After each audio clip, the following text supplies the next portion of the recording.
नमस्कार दोस्तों। देखिए, जैसा कि आप सब लोगों को पता है कि मैंने पहले ही बता दिया था कि मंडे से जो है पंचायती राज, छत्तीसगढ़ पंचायती राज की क्लास स्टार्ट होने वाली है करके। तो उसका आज पहला वीडियो है। बहुत से स्टूडेंट्स का डिमांड था कि पंचायती राज के जो व्यवस्था का जो हिस्सा है, वो वाला जो टॉपिक है, वो वाला जो सिलेबस है, वो भी आप कवर करवाइए करके। तो उसके रिगार्डिंग जो है मैंने पोल जनरेट किया था और उसमें 90% से ज़्यादा स्टूडेंट्स ने उसमें वोटिंग किया था। और उसमें पता चला था कि ये स्टूडेंट, बहुत से स्टूडेंट जो रहते हैं, जो हैं हमसे जुड़े हुए हैं, पंचायती राज व्यवस्था की वीडियो सीरीज चाहते हैं। तो आज से जो है पंचायती राज व्यवस्था की वीडियो सीरीज स्टार्ट हो रही है। ये जो वीडियो सीरीज है आप लोगों के लिए पेपर के दृष्टिकोण से एडीओ में 30 नंबर का आ रहा है, और हॉस्टल वार्डन, पीएससी और व्यापम की अन्य जितनी भी परीक्षाएं हैं उस सब के लिए बहुत इंपॉर्टेंट होने वाली है। आप देखेंगे कि जो बुक्स जो अवेलेबल है सोर्स, उसमें जो है वो आपको आसान भाषा में नहीं दिया हुआ है, थोड़ा संवैधानिक भाषा में दिया हुआ है। तो वहाँ से जो चीज़ें हैं वो समझ में अच्छे से नहीं आती हैं उस स्तर पर, जिस स्तर पर आपको मैं आसान भाषा में इसको समझा सकता हूँ।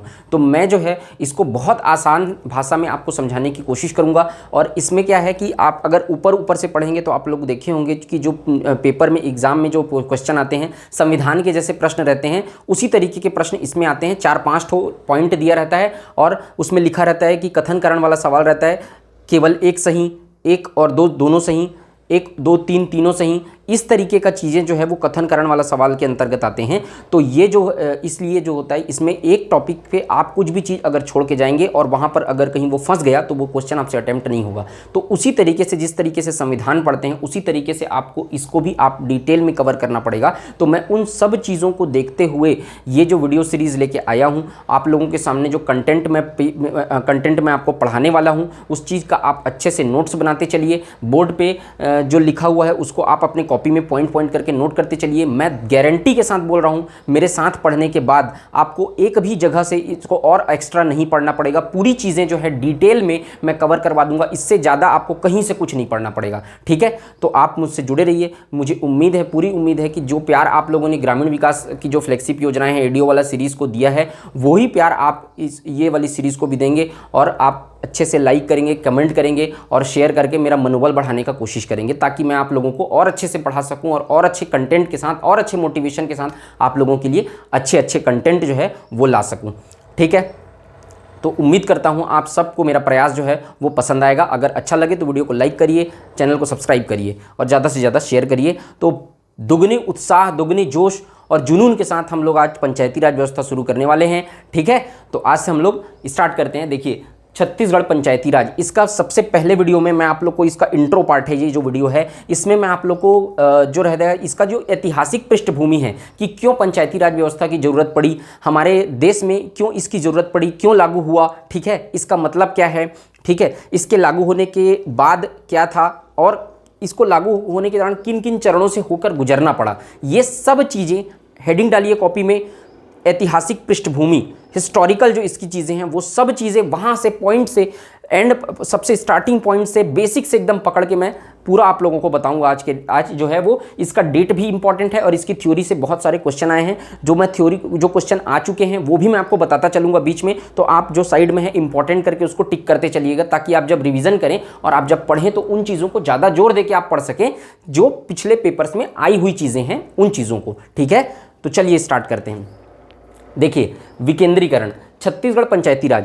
तो जो पंचायती राज है वो भारत में तीसरे स्तर के रूप में उसको डेवलप किया गया, तीसरे स्तर के रूप में उसको लाया गया। पहले से 2 स्तर चल रहा था, केंद्र सरकार, राज्य सरकार, ठीक है, जो आपके लिए नीति का निर्माण करते थे और आपको जो भी दिक्कत होता था उससे संबंधित वो फैसले लेते थे, केंद्र सरकार और राज्य सरकार। लेकिन ये जरूरत पड़ी कि गाँव के लोग जो हैं उनका न्याय व्यवस्था तक उतना सुगम पहुँच नहीं है जितना शहरों के लोगों का होता है। उनको पहला तो लिटरेसी रेट जो है भारत में हमारे वो उस कम है, ठीक है, साक्षरता की दर कम है। और दूसरा क्या है, उन लोगों को उतनी चीज़ पता नहीं होती कि न्याय व्यवस्था का कैसे लिया जाए, कैसे किया। तो जानकारी के अभाव में वो लोग हर चीज़ के लिए केंद्र सरकार और राज्य सरकार के पास जाना पड़ेगा। उनको अपनी गांव से जुड़ी जो समस्याएं हैं उसके लिए गुहार लगानी पड़ेगी केंद्र सरकार और राज्य सरकार से, और उनके ऊपर बर्डन भी बहुत ज़्यादा रहता है। तो इसका विकेंद्रीकरण का मतलब डिस्ट्रीब्यूशन ऑफ पावर्स, पावर को आप बांट दो, ताकि जो गांव के लोग हैं वो भी अपने फैसले, अपने नीतिगत फैसले, अपने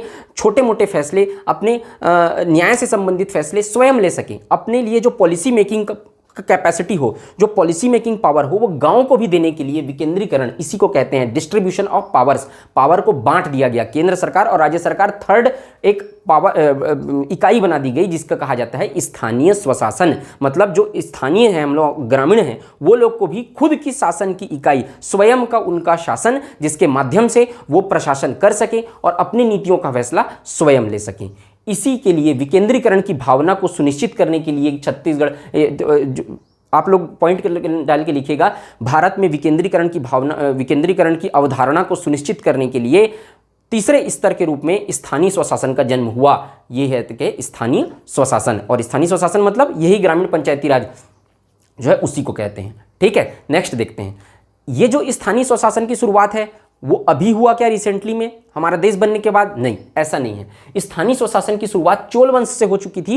एंशियंट इंडिया, ठीक है, जो प्राचीन भारत है वहाँ चोल वंश एक शासन हुआ था। चोल राजाओं का शासन जो था वो दक्षिण भारत में बेसिकली था। जब आप इंडियन हिस्ट्री पढ़ेंगे तब आप उसको पढ़ेंगे।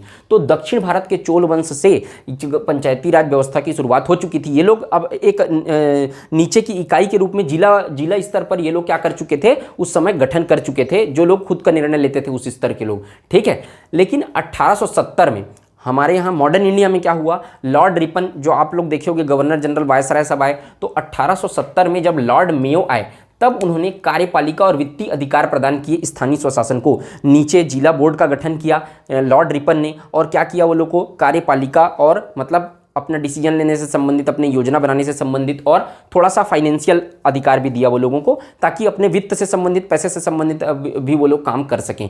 तो लॉर्ड मेयो ने क्या किया, कार्यपालिका और वित्तीय अधिकार दिए। लेकिन लॉर्ड मेयो ने ये स्थानीय शासन के जन्मदाता नहीं माने जाते। स्थानीय स्वशासन अलग चीज होता है। यहाँ पे सिर्फ कार्यपालिका और वित्तीय अधिकार थोड़े थोड़े मात्रा में प्रदान किए।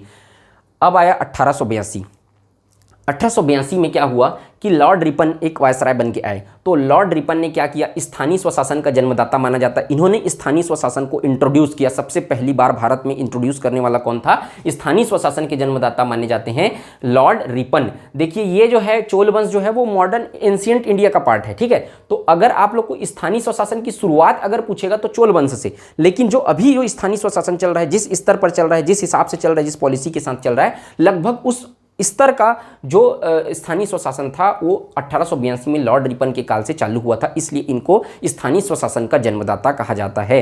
तो स्थानीय स्वशासन का जन्मदाता किसको कहा जाता है, लॉर्ड रिपन को। इन्होंने उपखंड का निर्माण किया। ठीक है, लॉर्ड रिपन ने उपखंड का निर्माण, जिसको वर्तमान में क्या कहते हैं, विकास खंड कहते हैं या तहसील कहते हैं, इसका निर्माण किसने किया था, लॉर्ड रिपन ने किया था। और जिला स्तर पर क्या किया था, जिला बोर्ड का गठन किया था। ठीक है, तो कुछ बहुत सा चीज जो अभी चलता आ रहा है वो लगभग मिलता जुलता है उससे। अभी क्या है, ग्राम स्तर पर ग्राम पंचायत है, वो ग्राम स्तर पर नहीं गठन किए थे, उपखंड और विकास खंड स्थल और तहसील स्तर पर, मतलब उपखंड गठन किया था, तहसील और जिला बोर्ड का गठन किया था। तो स्थानीय स्वशासन का जन्मदाता लॉर्ड रिपन को माना जाता है। आगे बढ़ता है फिर 1965 का भारत शासन अधिनियम आया। उस समय क्या हुआ, स्थानीय स्वशासन को राज्य सूची का विषय बना दिया गया। देखिए जब 1935 का जो टाइम था, ठीक है, उसमें जो थे वो बहुत से जो नेता थे, है ना, यहाँ के भारत के, और जो लोग पॉलिसी मेकिंग थी, वो लोग जो नियम बना रहे थे, ठीक है, वो लोग ये नहीं चाहते थे कि ये जो स्थानीय स्वशासन है वो लागू हो। ठीक है, तो लेकिन गांधी जी के पुरजोर, ठीक है, गांधी जी के जोर देने के कारण ये जो अवधारणा थी पंचायती राज की, मैं पहले भी बता चुका हूँ आपको जब ग्रामीण विकास वाला पढ़ा रहा था, तो ये जो अवधारणा है वो गांधी जी की अवधारणा थी कि स्थानीय स्वशासन का दिया जाना चाहिए। पॉलिसी मेकिंग कैपेसिटी जो है, देखिए देश का विकास जो है वो गाँव के विकास में है, इसलिए उनकी ही सोच थी कि गाँव के लोगों को भी वो अधिकार होना चाहिए अपना पॉलिसी बनाने का, अपने बारे में नियम कानून बनाने का और अपने शासन चलाने का अधिकार गाँव को भी होना चाहिए। ऐसी गांधी जी की सोच थी। तो आप बोलेंगे अगर पंचायती राज किसकी सोच का मूर्त रूप है तो गांधी जी का आएगा। ठीक है, तो स्थानीय स्वशासन, अब इस समय 1935 में यहाँ के जो लोग थे वो लोग नहीं चाहते थे कि स्थानीय स्वशासन लागू हो, लेकिन गांधी जी के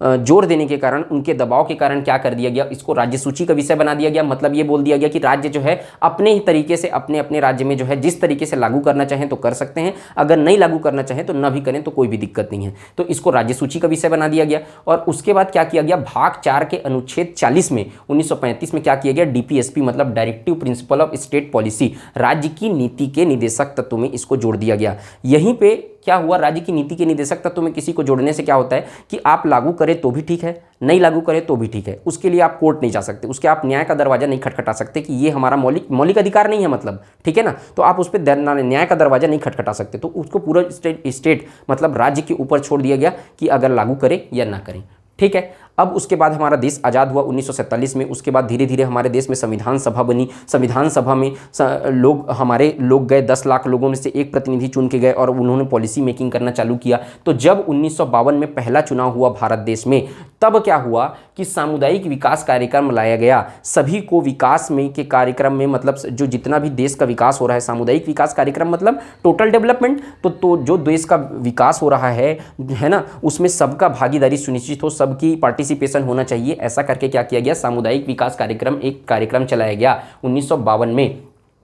अब ये जो कार्यक्रम चलाया गया था, अब आया 1953 का टाइम। तो 1953 में राष्ट्रीय ये जो कार्यक्रम चलाया गया था एक लिमिटेड जगह पे चलाया गया था, सीमित क्षेत्र में चलाया गया था। तो इसी को एक्सटेंड करने के लिए और इसको विस्तार करने के लिए 1993 में राष्ट्रीय विकास विस्तार कार्यक्रम लाया गया। और ये 60,000 लगभग जो है ना 60,000 से ऊपर की जनसंख्या के जो विकास खंड थे, उसमें क्या किया गया, राष्ट्रीय विस्तार विकास कार्यक्रम की शुरुआत की गई। 60,000 से ज़्यादा की जनसंख्या वाले 9 विकास खंड ऐसे थे जिसमें इसको शुरुआत किया गया। ये शॉर्ट सीमित जगह में चल रहा था, उसी का एक्सटेंशन क्या है, राष्ट्रीय विस्तार विकास कार्यक्रम, उसको चालू किया गया, ठीक है। अब इसके बाद इन दोनों की समीक्षा के लिए, ये 2 कार्यक्रम क्या है, भारत देश के डेवलपमेंट के लिए चल रहे थे, हमारे देश के लिए, तो उन दोनों की समीक्षा भी तो करनी थी। इसमें क्या हुआ था, इन दोनों में इन दोनों के तहत जो ग्रामीण क्षेत्र हैं, जो निचले क्षेत्र हैं, उनका जो प्रशासन है वो चलाने का जिम्मेदार किसको दिया गया, सिविल सर्वेंट को दिया गया। सिविल सर्वेंट मतलब जो अधिकारी हैं, जो प्रशासनिक अधिकारी है, जो एडमिनिस्ट्रेशन के लोग हैं, वो लोग को पॉलिसी मेकिंग थोड़ा बहुत बना सकते हो, वो लोग को पूरा पावर दे दिया गया। तो उसमें क्या है, भ्रष्टाचार होने लगा, नौकरशाही व्याप्त होने लगी। नौकरशाही का मतलब समझते हैं आप लोग, नौकरशाही का मतलब ये होता है कि जो भ्रष्टाचार होने लगा, लोग जो है वो पब्लिक के अनुसार, वो जो अधिकारी लोग रहते थे वो उनके योजनाओं उनके अनुसार का जो है वो पॉलिसी नहीं बनाते थे, दबाव डालते थे, ठीक है, हिंसा होने लगी, तो भ्रष्टाचार व्याप्त हो गया। तो इनको इनकी समीक्षा करने के लिए नौकरशाही व्याप्त हो गई, मतलब कि ये पॉलिसी जिस कार्यक्रम जिस उद्देश्य से बनाई गई उस उद्देश्य से पूरी तरीके से उसको फुलफिल नहीं कर पा रही थी। तो इसलिए इसकी समीक्षा के लिए कि ये चल रही है कि नहीं अच्छे से, ऐसा करके क्या किया गया, 1957 में बलवंत राय मेहता समिति का गठन किया गया। अब इसके बाद लगातार जो है ये समिति लोग बहुत इंपॉर्टेंट है, 4 लगातार समितियों का गठन किया गया जिसको आपको याद रखना है, ठीक है। इसका शॉर्ट फॉर्म ऐसे याद रख सकते हैं, BAGS, बैग्स, बलवंत राय मेहता समिति, अशोक राय मेहता समिति, GVK राव समिति और सिंघवी समिति, ठीक है। तो ये सब समितियों को हमको पढ़ना है लाइन से, ये शॉर्ट फॉर्म है, ऐसे भी आप लोग याद कर सकते हैं। जैसे आप लोग कोई और ट्रिक बनाना चाहते हैं तो और ट्रिक भी बना सकते हैं, ये इस तरीके से भी याद रख सकते हैं। तो इसी योजनाओं की समीक्षा के लिए 1957 में बलवंत राय मेहता समिति का गठन किया गया। इन्होंने नवंबर 1957 में अपनी रिपोर्ट प्रस्तुत कर दी थी, ठीक है। नवंबर 1957 में इन्होंने अपनी रिपोर्ट प्रस्तुत की जिसमें इन्होंने सिफारिश किया कि स्थानीय स्तर पर ये नौकरशाही और भ्रष्टाचार जो है उसको सबको समाप्त कर दिया जाए और त्रिस्तरीय पंचायती राज व्यवस्था की शुरुआत की जाए। मतलब 3 स्तर पर पंचायती राज व्यवस्था होनी चाहिए, ग्राम स्तर पर ग्राम पंचायत, जनपद या विकासखंड स्तर पर जनपद पंचायत और जिला स्तर पर जिला पंचायत। तो इन्हीं सिफारिशों को, बलवंत राय मेहता कमेटी की सिफारिश पर ही वर्तमान में क्या है, त्रिस्तरीय पंचायती राज व्यवस्था लागू है। तो अभी अगर आपको कहीं क्वेश्चन पूछेगा कि वर्तमान में जब भारत में चल रही त्रिस्तरीय पंचायती राज व्यवस्था किनकी रिपोर्ट पर आधारित है, तो बलवंत राय मेहता समिति की रिपोर्ट पर आधारित है। तो इन्हीं के रिपोर्ट के आधार पर लागू किया गया।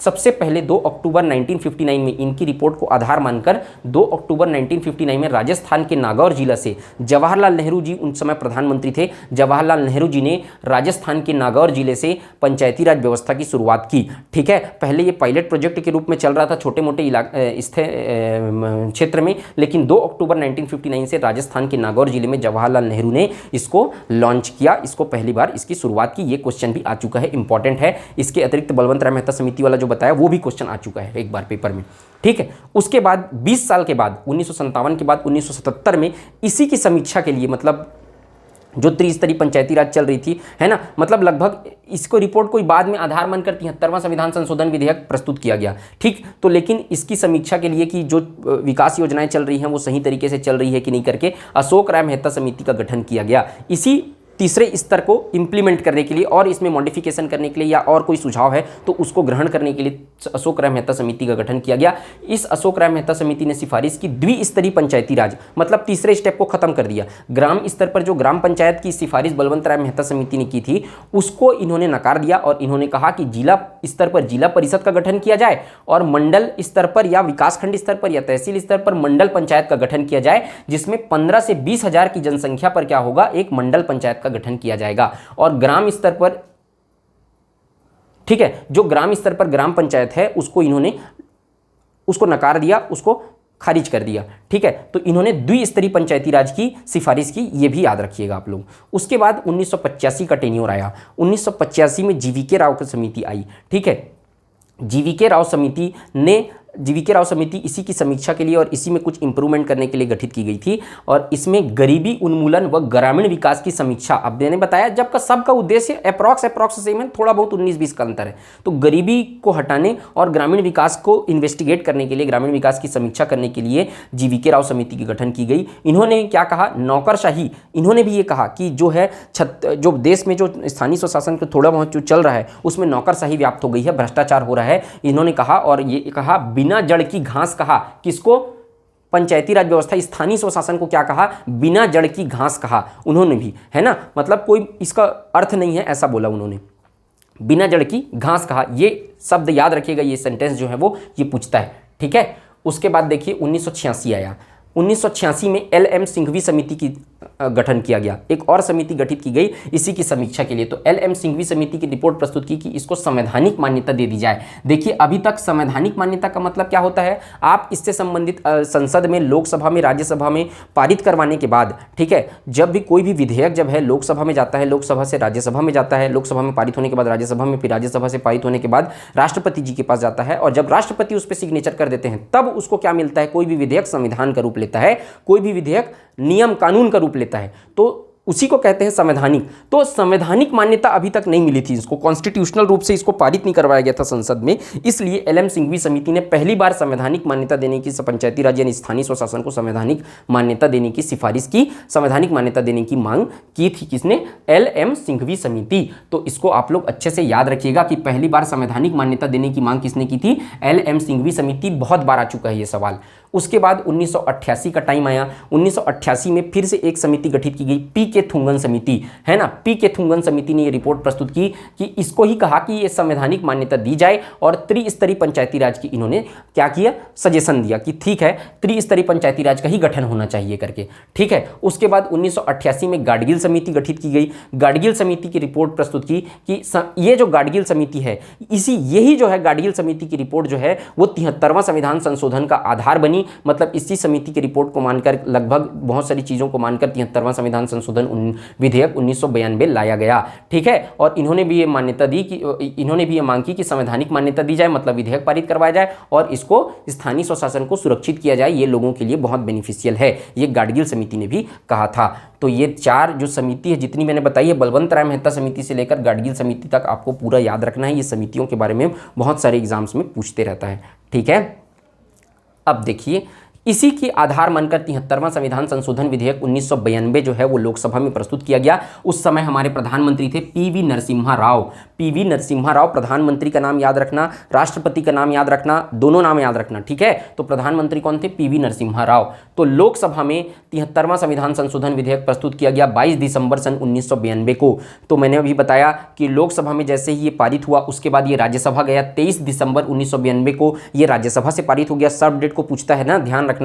और उसके बाद इन दोनों से पारित होने के बाद 20 अप्रैल 1993 को राष्ट्रपति, उस समय तत्कालीन राष्ट्रपति शंकर दयाल शर्मा ने इस विधेयक पर जब साइन किया तब इसको क्या मिला, जो बहुत वर्षों से मांग चल रही थी संवैधानिक मान्यता प्रदान करने की, वो संवैधानिक मान्यता राष्ट्रपति शंकर दयाल शर्मा के सिग्नेचर के बाद इसको मिल गया।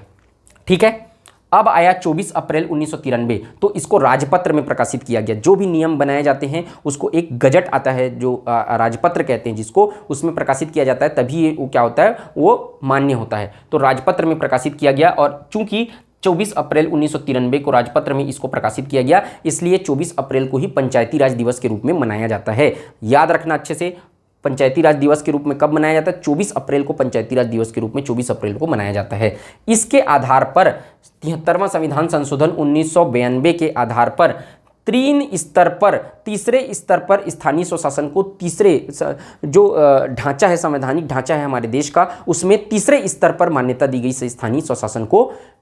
किस अधिनियम के आधार पर, किस संशोधन विधेयक के आधार पर? 73वां संविधान संशोधन विधेयक के आधार पर। मतलब कि केंद्र में केंद्र सरकार, राज्य में राज्य सरकार और स्थानीय लेवल पे स्थानीय स्वशासन यानी स्थानीय स्वशासन, ठीक है, इसको तीसरे स्तर के रूप में 73वां संविधान संशोधन के माध्यम से मान्यता प्रदान की गई। अब इसमें 11 अनुसूची, 73वां संविधान संशोधन 1992 के माध्यम से 11 अनुसूची, 9 भाग, 29 विषय जोड़े गए इसमें, और आर्टिकल 243 से ए से के तक अनुच्छेद बताए गए, ठीक है। इन अनुच्छेद के माध्यम से जो है, इस अनुच्छेद में जो लिखे गए हैं उनके माध्यम से फिर ग्राम सभा है, ग्राम पंचायत है, जनपद पंचायत है, ये एक एक अनुच्छेद को हम लोग डिटेल में पढ़ेंगे। तो मैं आप लोग को जितना भी अनुच्छेद है उसको एक साथ बता दूंगा। जब हम लोग पहले धीरे धीरे पढ़ लेते हैं सब अनुच्छेदों को, फिर आपको एक जगह कंपाइल कर दूंगा, तो आप एक जगह उसको नोट करके रखे रहिएगा। एक पेज छोड़ देना, या तो यही नोट कर लेना इसको जब मैं आगे बताऊंगा तब, या फिर एक साथ जब मैं धीरे धीरे करके बताते चलूंगा उसके बाद लास्ट में आप लोग सब अनुच्छेद को एक साथ भी लिख लेना,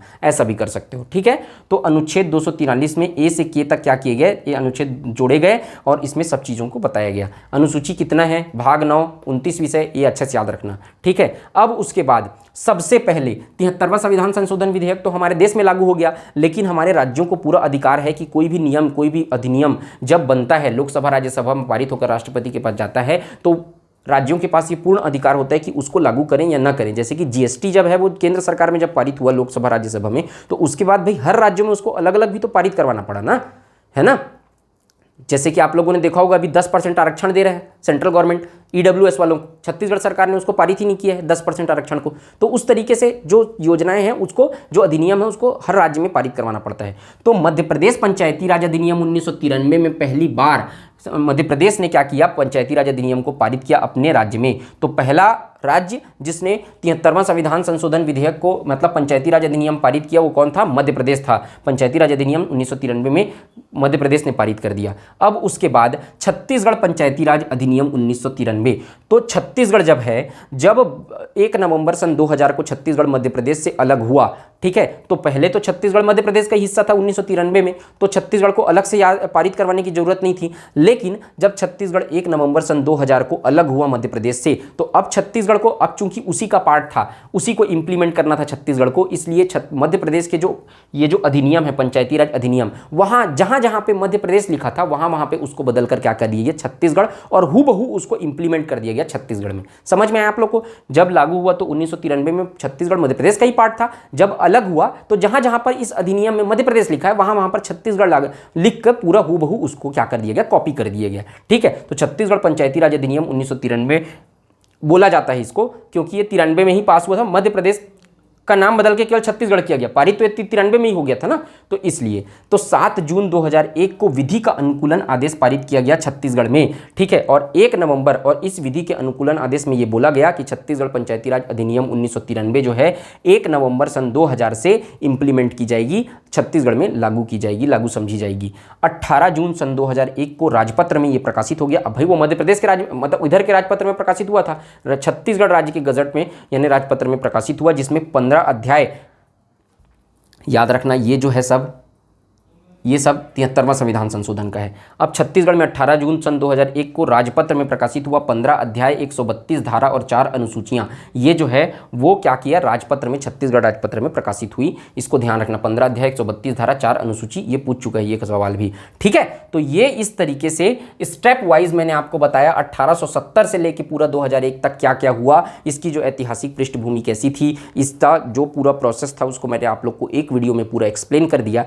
ठीक है। अब इसका उद्देश्य देख लेते हैं कि क्यों है, इसका उद्देश्य क्या है, प्रमुख कार्य क्या है स्थानीय स्वशासन का। स्थानीय स्वशासन का पहला काम, सबसे इंपॉर्टेंट काम है आर्थिक विकास व सामाजिक न्याय की योजना को बनाना। आर्थिक विकास जिससे फाइनेंशियल इकोनॉमिकल डेवलपमेंट हो सके, इस अंतिम हाशिए पर खड़े लोगों को भी मुख्य धारा से जोड़ा जा सके, और सामाजिक न्याय मतलब सभी को समान रूप से न्याय सुनिश्चित की जा सके। हर लोगों को जाने का, सुप्रीम कोर्ट और हाई कोर्ट जाने की जरूरत ना पड़े, लोकल लेवल पे भी, लोकल बॉडी पे भी सबको न्याय दिया जा सके, सामाजिक न्याय दिया जा सके, ये इसका प्रमुख काम है, प्रमुख काम याद रखना। बहुत सारा देगा, 3-4 ऑप्शन देगा, इसमें आपको ये वाला टिक करना रहेगा। तो आर्थिक विकास व सामाजिक न्याय की योजना बनाना इसका मुख्य उद्देश्य है छत्तीसगढ़ पंचायती राज अधिनियम का, या पंचायती राज स्थानीय स्वशासन पंचायती राज अधिनियम का।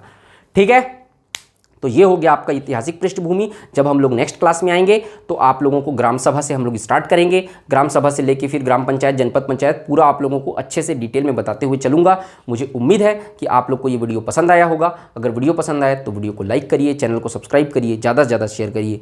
मिलते हैं नेक्स्ट वीडियो में। जय हिंद, वंदे मातरम।